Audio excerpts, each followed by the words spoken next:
What should our reaction be when we hear about women claiming the right to set up a tefillin stand for women, just as Chabad does for men?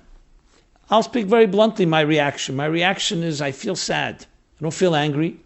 I don't feel we have to boycott or become vindictive in any way. I feel sad. I feel sad that we've not done a good enough job to educate men and women of our generation what a mitzvah is, what tefillin is, what men are, what women are. It's not a discrimination against women that they don't put on tefillin. It's as much discrimination against women than Shabbos. We also don't put on tefillin. If tefillin is such a great thing, why don't we put on tefillin on Shabbos? It binds the mind and heart to God. So the Gemara says, because you need two aces, you need two signs. On Shabbos, Shabbos itself is a sign. So you don't need tefillin.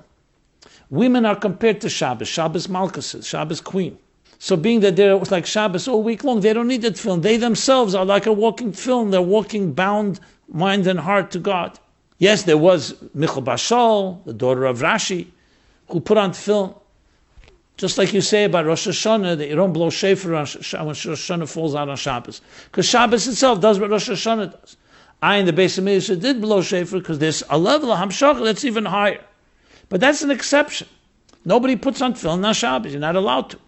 I feel sad this is not taught to people today, to men and women, young boys and girls, to understand what means a mitzvah. A mitzvah is binding yourself to God. Each of us are bound to God. There's no such thing as second-class citizens. God created male and female equally. They're both in the divine image. As a matter of fact, they need each other to complement each other. And the distortions that come out of not educating properly become that people then, everyone files, they find their way that they think is the way to compensate for what they think is an injustice or a lack or a grievance, something they're lacking. That's my feeling on the matter. So our job is to educate and to inspire. Not to boycott, not to make strikes, not to get angry, and not to yell and scream. That's not the derech HaTorah. It's the way to educate. And it's not just about film, it's about other things as well. The different roles we have today. Gender identity is in crisis today on many, many, many levels. And it's all due to a very messed up education about who we are, who you are as a human being, as a divine image, and then who you are gender-wise, male or female. And we all have our roles even within males and within females. All this is today confused. So it's not a surprise that it manifests this way.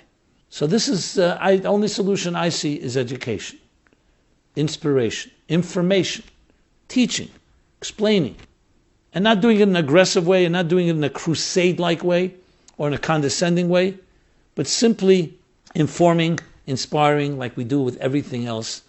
We live in a generation, Taneka Shenishbu, people who are unaware, simply born in captivity.